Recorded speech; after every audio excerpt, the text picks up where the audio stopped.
Hey guys, it's Jaden. Welcome back. Today we are talking about Canada's Drag Race. I don't even know what episode we're on. I think we're on episode 7 or 8. Either way, let's just get into it because we're finally at a challenge where I'm like, okay, this is what we're looking for, the makeovers. But before we do that, we had a mini challenge this week, which was basically the puppets, and I love the puppet mini challenge. But I'll be honest, I was cooking food while this was happening, and I didn't really want to rewind. So I heard a little bit, it was kind of haha funny, but I do want to note one thing. Miss Rita Braga being like, let me replay that entire untucked conversation about Jeffrey Board Chapman in front of Jeffrey Board Chapman as your read. And I'm just like, you know what? She came to play the game. I have to give Miss Rita her props on that. That was a move. But the winner was Miss Scarlett Bobo, which is like, finally, she won something. I mean, like, finally. So this week, essentially, Canada's Drag Race partnered up with Rainbow Railroad to work with some refugees who escaped persecution in their countries this week and put them in drag. Essentially, Rainbow Railroad is this amazing charity that essentially helps settle people who are being persecuted in their home countries, basically in Canada, persecuted from being gay, essentially, in Canada. And it's like, oh, wow. We love a cause. We really do. And we get to meet some of those people today, and I'm like, oh, that's fun, that's smart. We're totally here for this. We got to meet some wonderful people, and Miss Scarlett got to sit there and dole out who's gonna go with who. And Scarlett said she's getting Dennis. He's a rock star. Rita got Rainier, Jimbo got Ika, Lemon got Rebel, I believe I got it right. And then Priyanka got Elton. Let's just get into it. Some notable mentions before we go right into it, because I feel like this is just a look challenge. So let's get these notable mentions out of the way. Scarlett tries to be nice and give everybody like people who they would probably mesh with, and I'm just like, not I. I'm not a haha, let's kiki, haha, when there's money on the line type of person. Like, no. Like I said before, Dennis is just a rock star. Actually, all of them are, but I'm really like, shout out to Dennis. Shout out to Dennis. He's just so cool. That's pretty much it. Let's just get into these runway looks. Category is a family affair. Starting off with Miss Priyanka and Electra. Now, Miss Electra was giving me some Asia O'Hara vibes, and I was just like, okay. I think they did really well. I think Miss Priyanka is back again. I think they matched the family vibe. They matched the outfit situation. They were just giving a look. And I have to say, like, I was here for this entire situation. We love a little headpiece. Yeah, the girls look good, both of them. And I think Priyanka did really well on her makeup. Next up, Miss Scarlett Bobo and Miss Violet Bobo. Shout out to Dennis once again. I think they were just trying to have fun. Scarlett seems to be one of those drag queens who does like kind of intricate punk rock, like in your face things. Like this seems like something that Scarlett would probably wear, but it doesn't seem like something Scarlett would wear like now. It seems like something Scarlett would have worn like when she first began drag, trying to figure out her look. Either way, I think that it fits their persona. I think that both of them look really good. I do think the yellow wig was a little off-putting. I think Dennis could have gone with a different color. I just think that it just doesn't fit him that well. Like, I wish it would have been just a different color wig. But other than that, I think they look really good together. Dennis has nails on. Shout out to Dennis. Yeah, I like the fringe look. But yeah, they were really serving Miss Lady Gaga realness. Hey, shout it out. They did really well. Next up, Lemon and Lime.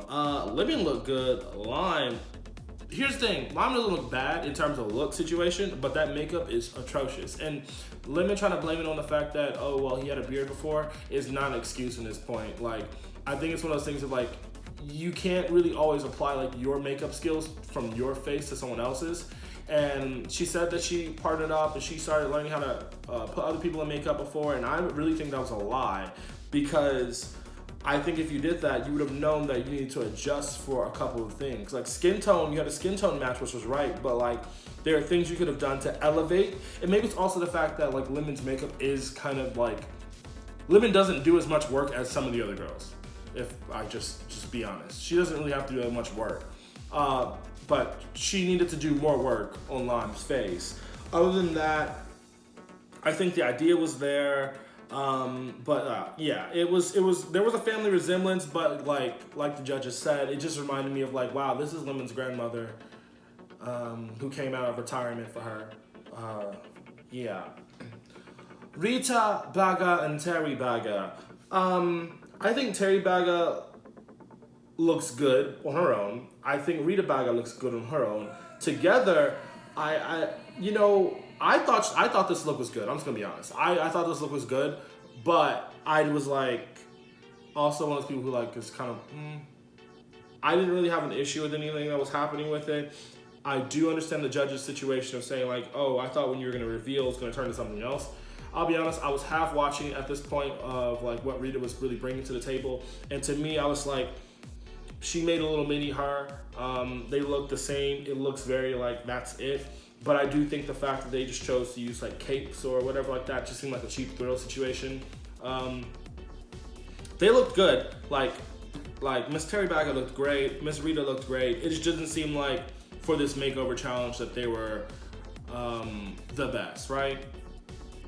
Next up, Jimbo and Bimbo. I love this look. I don't care what anyone has to say. This is a Jimbo Stan account, 24/7.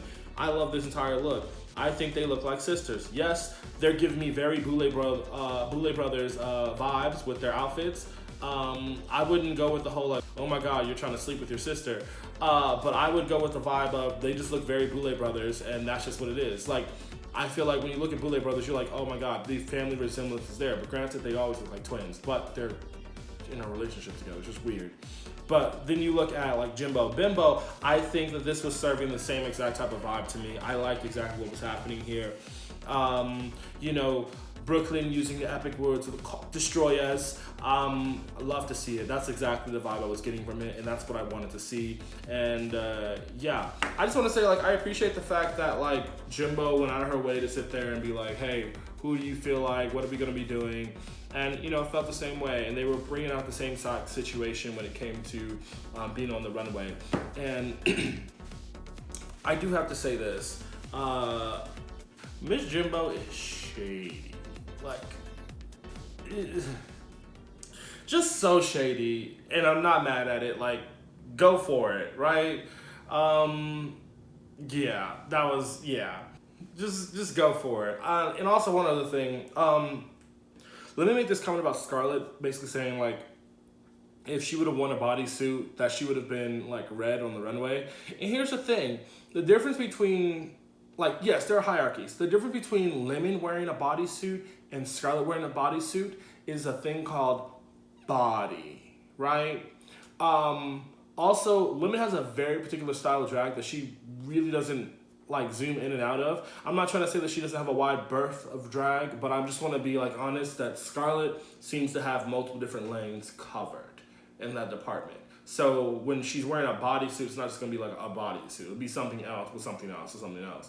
I feel like when Lemon would have just worn a bodysuit, like she just says, yeah, it's just not the same. Lemon doesn't pad. Lemon doesn't even try that. Like, Lemon doesn't ever try to do anything else than like this outside her comfort zone to accentuate that situation.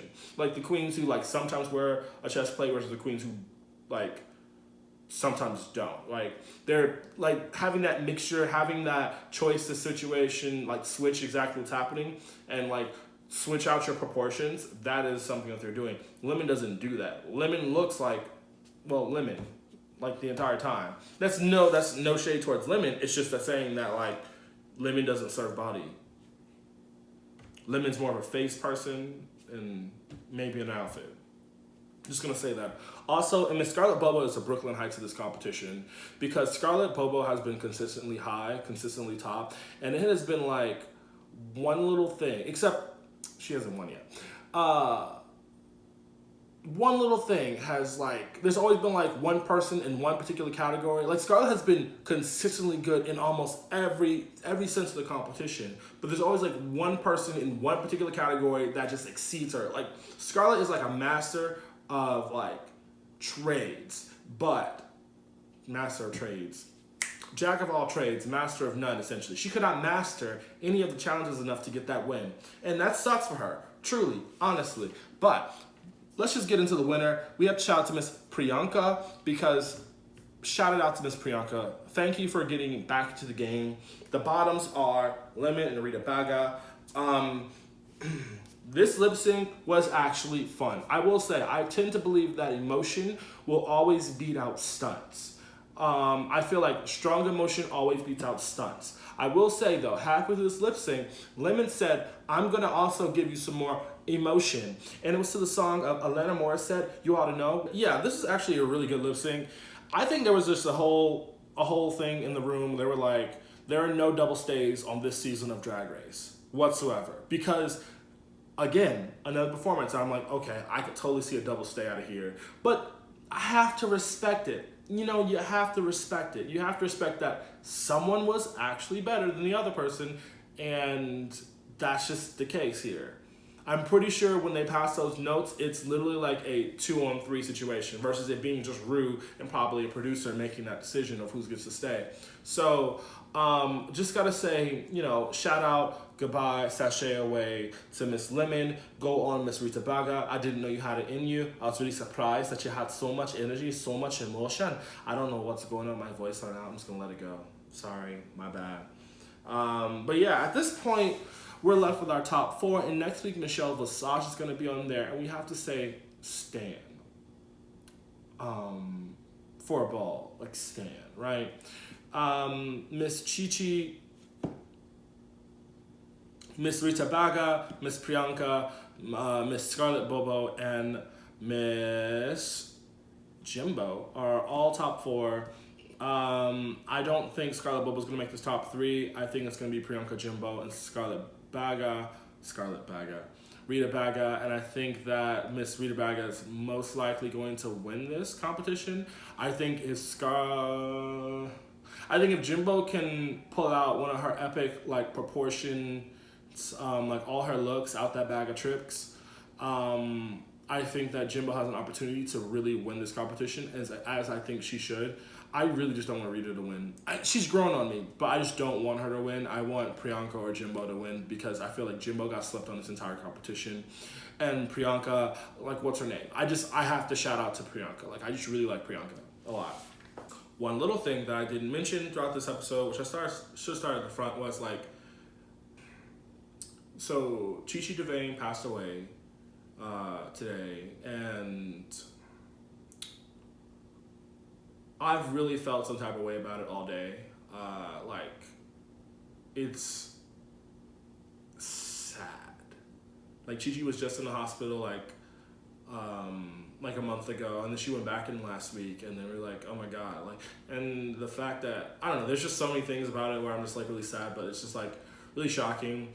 You can actually go back on my channel, you'll see this video from like Chi and like a bunch of other girls were doing like a Christmas show.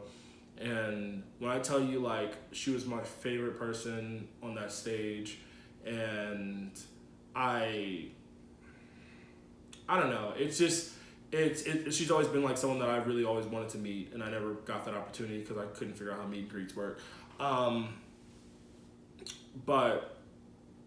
I don't know, it hit me really weirdly today. Like, I was working, and then all of a sudden I find this out, and I was like, oh my gosh. And I don't know, she just seems to be one of those people that like not really anybody's really had a bad thing to say about. Like I don't know.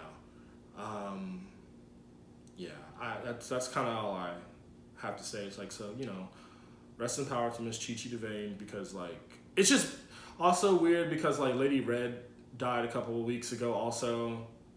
And that was a whole thing in itself. And yeah, I know, this is like the end of my video. It's kind of bumming people out, but it's like, it was just really like sad, the fact that like 2 people, it's just in quarantine and everything else. It just, I don't know, it's like an influx of emotion. It's just like, how am I supposed to feel about this? Like, I don't know. I don't know. But yeah, no, it's just kind of sad. Anyway, that's kind of my video. I guess I'll talk to y'all next week. I know I just like ended on a different note, but it's like, anyway, I'll see you later. Bye.